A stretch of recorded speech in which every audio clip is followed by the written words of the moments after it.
Hello everyone, it's Marie and welcome to another video. So today I'm showing you everything that I'm taking with me to Southeast Asia and mostly India. So before I show you what I've got, I'm just going to give you a very quick, brief intro, background information as to why I kind of have the stuff I have and how my situation is a bit more unique to the general person who would go on like a few-month backpacking trip. So if you don't already watch my channel, my name's Marie and I've been travelling full-time for over 2 years now. I started off with my first year travelling through Europe and I worked online as a digital nomad teaching the English language.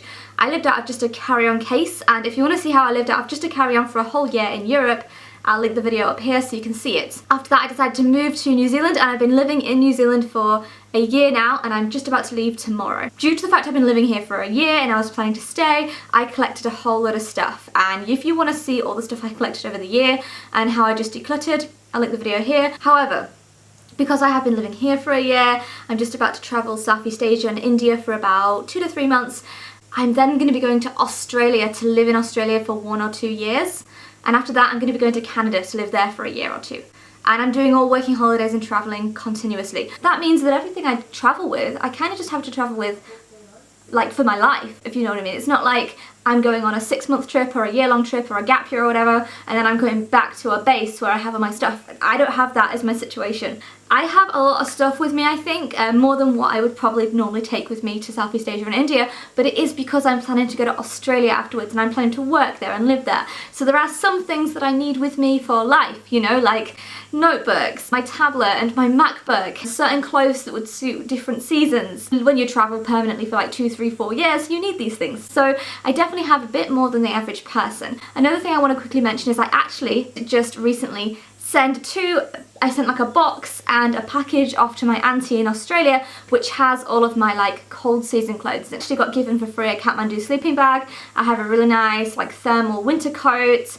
I have just other things that I live with, like my jeans and a few warm jackets, a denim jacket, just other things, maybe some more paints and art supplies, some makeup and jewellery, just a few things that I didn't want to lug with me all around Southeast Asia and India, because when I travel around New Zealand and when I live in Australia I will have my own car, so I can keep my stuff in my car and I'll probably rent a room and have a base in Australia for as long as I'm there. So I hope this kind of makes a bit of sense to you guys. This is exactly what I'm taking with me to Southeast Asia and India. I'm really not sure how long I'm traveling Southeast Asia for. I think maybe about 4, 5, 6 weeks. It's not really a long trip, I don't have a ton of money, but it's just like between New Zealand and Australia, and I am going to be traveling India for about 8 weeks. So in total I'm doing about 3 or 4 months of backpacking around Asia, which is going to be awesome. I wish I could do like a year or much longer, but I just don't have the funds for that. I do need to get to Australia soon and start working. But yeah, so this is just a quick trip for me, just to see some more of the world. And my best friend from the UK is meeting me in India and we're going to have a great time seeing each other for a bit over there. So this is why I'm doing the trip, really, just to see my friend and just to get out and have a little bit of a holiday, because I've just worked so hard here in New Zealand for the year and I just need a bit of a break. So without further ado, I'm going to show you what I'm packing with me to take to Southeast Asia and predominantly India. And this stuff will be coming with me to Australia, and then when I get to Australia I'll be collecting the other things that I sent to my auntie's house. I hope this makes sense. So yeah, hopefully this does give you a bit of an idea of what you could take with you to Southeast Asia and what it's like also just to live the life of a full-time traveller where you don't really have a home. So yeah, let's go. So this is a very rare occurrence that I have all my stuff laid out so neatly on the bed. It looks like a lot, but it's really not. It packs up really neatly into my 45-litre backpack and my day bag. So I'll quickly go through it all with you now, and then I will show you me packing it away. Yoga mat. This is 100% tree rubber mat, and it's in a homemade yoga mat bag that I made myself. I have 1, 2, 3 scarves, microfiber towel. I've got a pair of hiking shoes, which I'll wear on the flights because they're my heaviest shoes, waterproof jacket, 2 packing cubes, which are actually lunch boxes I bought from the warehouse, but they work. I have a backpack, 45-litre. I bought this for like $40 off the Facebook marketplace. Another packing cube, which I use for my electric stuff, the external hard drive, my phone, rain cover for my bag, a nice like fabric day bag because it's nice to have one for shopping and stuff, GoPro stuff, chargers, GoPro batteries, my GoPro, my MacBook, my child, my charger, memory cards, my backpack, oh, just my handbag here. This is a really good handbag. I'll talk about it in another video, like travel essentials, but this is great just for going out or just walking around town. It's nice to have a little handbag. Just some things I'll probably put in my handbag. Some cheap shoes that are good for going out, some flip-flops that I got for $1, a reusable water bottle, clothes, pair of 3/4 length trousers, a light long sleeve t-shirt, it's like cotton, black jumpsuit, black t-shirt, some black shorts that are good for working in and just chilling in, some denim shorts, a nice dressy black skirt which is good for going out and dressing up if you want to go out to do something fun, a nice black dress which can be dressed up or down, a t-shirt, like a crop top, a really beautiful top that I love. These are all like tank tops pretty much. And another like tank top which is great for sports bra, normal bra, bikini, underwear, socks, surge protector because this is so good for India because you need a surge protector in India because sometimes there's power problems and they will fry your $2,000 MacBook or whatever, so yeah, take care of it. You get a surge protector. My camera battery charger and a spare battery, a USB port thingy. Do you want to know a fun fact about being a traveller? I have to have converters for everything. This is a UK plug, and I convert it to New Zealand, and soon I'll probably be converting it to India or wherever. And on my MacBook, I've got an EU plug plugged into a New Zealand plug.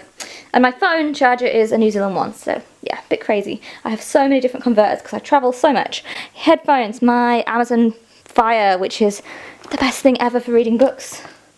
And a spare phone that's unlocked because I might be able to use that abroad. If not, I'll have to get another one. This is an RFID like protection thing for a passport. And I've got all my cards and my driver's license. Fun fact, I have a New Zealand driver's license and an English driver's license. How cool is that? Pens, notebooks. I love this quote. It says, "Be reasonable, demand the impossible." And this one says, "Girl boss." Makeup and stuff in here. I don't even know. Makeup and pencils. A sketchbook. In here I have like plasters and essentials and stuff. In here I have paracetamol, ibuprofen, some hand sanitizer, some padlocks, some antiseptic cream, more antiseptic cream, toothbrush, toothpaste, needle and thread because they're helpful. Going to Southeast Asia and India, you need this kind of stuff because you always get sick usually. So Imodium, dehydration prevention stuff for if I get really sick. Oh my god, so much stuff. A razor, deodorant, a crystal deodorant, menstrual cup, some lip balm. Oh my god, all the things you need for India. Maybe I'll make a different video about this, but I've got charcoal tablets, probiotics, more probiotics, some repair cream because, you know, I worked as a labourer for a year and you need this kind of stuff for your hands. Incense sticks, oh, some stuff for my hair because, like I said, I've been living here a year. You collect this kind of stuff. So yeah, stuff for my hair because my hair's really curly and it needs this stuff. Some more tablet-y things, probably some more. These are all for like preventing getting sick in India, by the way. Like, you know, probiotics to keep your stomach strong and just, you know, I take like B vitamins because I'm often B12 deficient and stuff. Some shower jelly from Lush. 2 insect repellents because insects love me. Conditioner, argan oil for my hair, some sun cream. I think that's everything. Yeah, cool. Okay, so now I'm gonna show you me packing it away. Okay, so as you can see, I got the KonMari method down. I still think I have way too many clothes with me just for Southeast Asia. If I was going on just a trip and going back home, I wouldn't take this much stuff, but I have to take some stuff with me to Australia too. And I can't afford to post everything to Australia, so a lot of it's coming with me. And also, I'm going to lots of different countries. I'm going to Bali, Malaysia, Thailand, Vietnam, and India. So obviously, there'll be some countries where I have to be more modestly dressed and some where I can wear what I want. So that's also kind of what's beared in mind. I've got shorts and things, but I've also got like longer trousers too. And also, let's remember, I'm going to buy stuff. Like when I'm in Bali, I'm going to buy myself some harem pants or some nice long skirts. And when I'm in India, I'm going to buy myself some clothes that are more suitable to India. So yeah, so I probably will buy some stuff too. But yeah, I think this is a decent amount. It's not too bad. Oh, I also forgot to tell you, I have this, it's like a crop top style like jumper. And I'll take this with me on the plane too because it can get a bit chilly. So that's all my clothes fitted into 2 packing cubes. So I think that's quite impressive. This is the one for my electrical items that I'm going to take on the plane. So this is kind of everything packed up. This is all the stuff that's going to go in my day bag, just to go on the plane. And this is the stuff that's going to go in my check-in bag. So yeah, now I'm going to pack it all up. So let's go.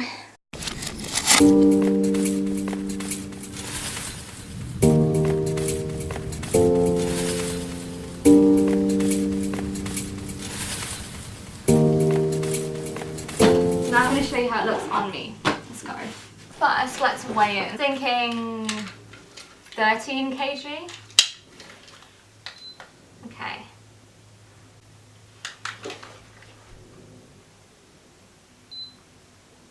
$13.7. That was a good guess, huh? This is everything I have. It's probably like a lot more than I would normally take with me, but I've already told you the story, so I'm not going to keep repeating myself. But okay, so I'll wrap up the video here. Thank you for watching. Hope you enjoyed it. Hope you enjoyed seeing what I'm taking with me to Southeast Asia and India before I head to Australia. So yeah, if you haven't already, subscribe to see more videos from me, and obviously to follow the journey of travelling to India and Southeast Asia and Australia, and also to see more videos on living in New Zealand, because I've still got a ton of New Zealand style videos to make too. Yeah, so hit the like button, subscribe, leave a comment below. Have you ever been to Southeast Asia?